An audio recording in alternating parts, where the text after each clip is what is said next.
Welcome back to the History of Everything, I guess, and welcome back to another full episode of regular history as opposed to hypothetical history.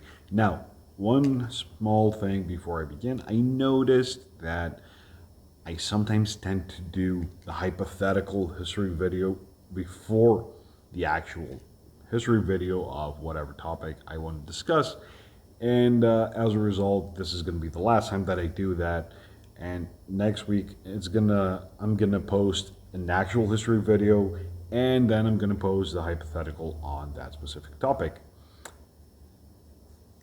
Prologue over. Now we're gonna get into the actual video, which is the Battle of Vienna of 1683, not to be confused with the Battle of Vienna of 1572, or rather the Siege of Vienna.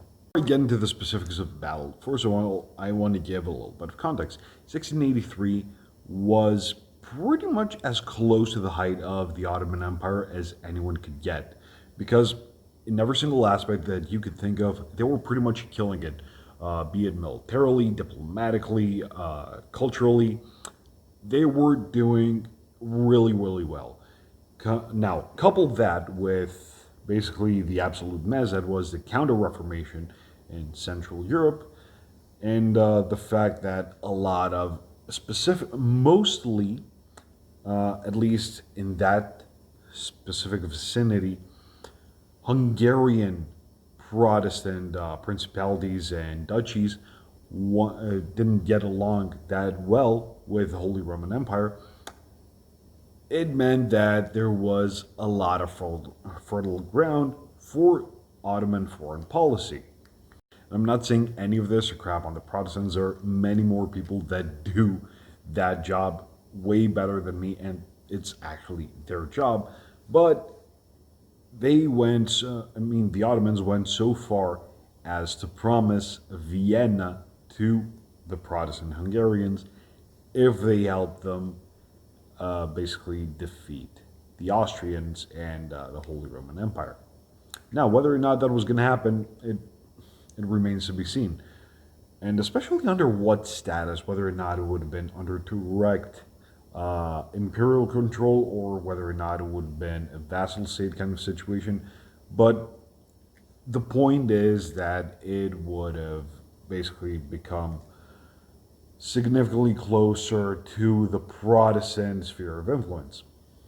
You're probably asking yourself, why Vienna? What's so important about it? The Christian in me wants to blame Islam, but it's a very lazy and intellectually dishonest answer.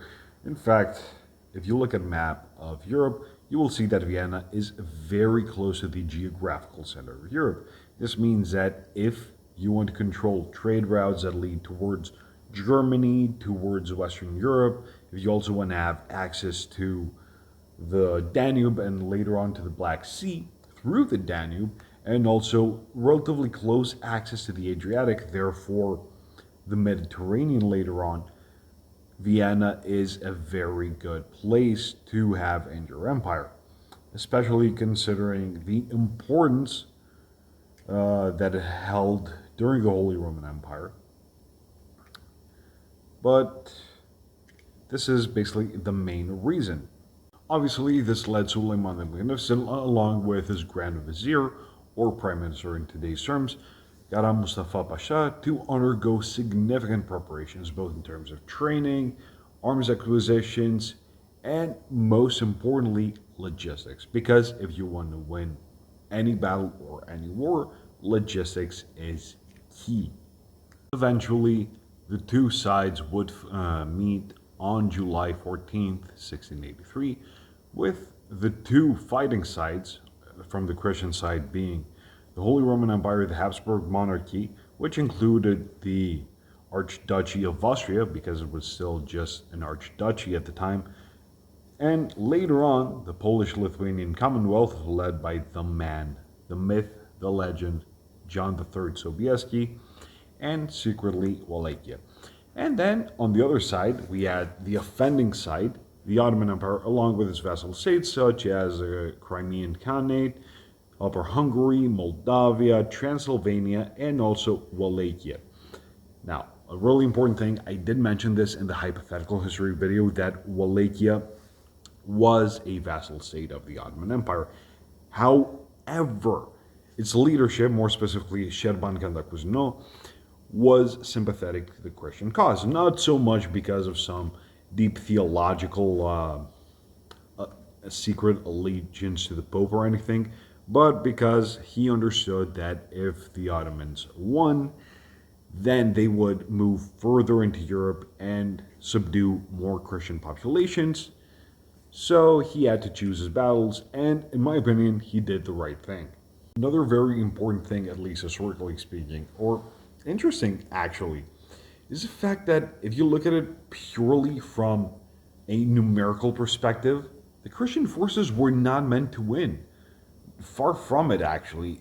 According to most accounts, it was the maximum number of Christian defendants was 104,000. Now, compare that to the Ottomans, where most historians place their numbers around 150,000, some of them placing them even higher, especially comparing to the incredible momentum they had gained in the previous years. Chances are they were going to win, and in fact, had John Sobieski not arrived in time, the battle would have been lost, but I digress. This is where I'm going to go right now. So the Viennese garrison was led by General Ernst von Staremberg, who was an artillery general, and he had 15,000 troops and 8,700 volunteers to his overall forces. Now, a very important thing is that he also had received news of the slaughter of Petersdorf, which was a nearby town that had capitulated to the demands of the Ottoman Sultan, hoping to get a little bit of mercy, but instead they were brutally slaughtered. Now, obviously, this wasn't great for the morale of the city, especially compared with the fact that the Ottomans were constantly bombarding them and also digging underground tunnels to go underneath the city and basically come up from the other side, much like they did with the siege of Constantinople. Another very important thing is that in this time, Vienna had also suffered a major plague outbreak. This meant that a lot of people were sick, a lot of people were dead, and the defense of the city was in even worse shape than should have been. I mentioned earlier the importance of supply lines. Well, the Austrians didn't pay that much attention because the Ottomans cut off the supplies to the city, which meant that they basically waited for the Viennese to starve to death. Couple that with the underground tunnels, add a little bit of bombarding throughout the day, and the relentless nature of the Janissaries. Now you see why I'm saying that the Christian side was not supposed to win, at least given all of the facts. The Austrians, however, were smart enough to know that even if you have the most well-prepared army in the world, eventually your supplies will run out, your army will get tired, and morale will eventually start to go down. Now, it's a good thing that they did it because they were promised help both by the Polish king, John III Sobieski, and by the Pope, which eventually it did come, though it was very last minute, but it did come. In fact, the Wind Hussars, who are by far one of the greatest armed units in European history, not just in European history, but in world history in general, in my opinion, they led the single largest cavalry charge in human history. And it is a great inspiration to one of the greatest metal songs ever. Can we also take a little bit of time to appreciate the man that John III Sobieski was? I mean, look at him. Know that according to witness accounts, he was probably built like a 1980s fridge. He had the mustache of a walrus. He rocked a bowl cut. A fucking bowl cut. And he led one of the greatest armies in European history and wiped the floor with the Turks. Absolutely alpha. It's worth noting that the Austrians had become a little bit uneasy and a little bit desperate prior to the arrival of John III Sobieski, but it was all for the better because they ended up basically looting the Ottomans and getting all of the bounty they could possibly think of, and there was a lot. How much was there? We actually have proof of that from one of the letters that John III Sobieski wrote to his wife after the Battle of Vienna. And it reads as follows: "Ours are treasures unheard of, tents, sheep, cattle, and no small number of camels. It is a victory as nobody ever knew before, the enemy now completely ruined, everything lost for them. They must run for their sheer lives. General Starhemberg hugged and kissed me and called me his savior." To all you fuckers watching, if your life is on the line and a Polish man built like a fridge that looks like a walrus with a bowl cut comes and saves your country, kissing him is not gay. It's just good manners. The significance of the battle, however, doesn't stop there. In fact, it carries on to our time, more specifically to 2001. The final day of the battle was September 11th, 1683. Compare that to our time, when the terrorist attacks on the Twin Towers happened on September 11th, 2001.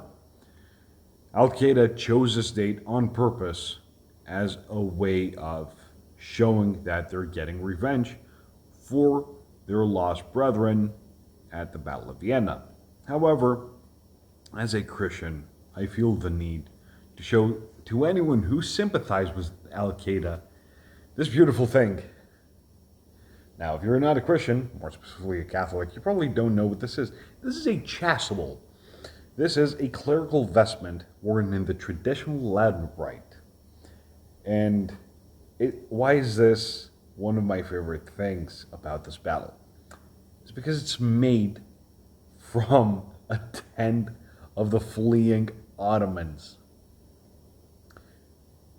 There's something poetically beautiful about making clerical vestments from an army who's so hell-bent on erasing your religion from the map that I just can't help but laugh at the misfortune of the Ottoman army. But regardless, John III Sobieski was successful. Europe was defended, and I want to end this video by using the beautiful phrase used by John III Sobieski, which was a paraphrase of Julius Caesar. But regardless, venimus, vidimus, Deus vicit. Anyway, that's all I have for you for today. Don't forget to like, share, subscribe, follow me on all my socials, and if you really like my work, please consider becoming a patron of mine on Patreon, where you will get to choose all of the next topics I will be discussing. Peace.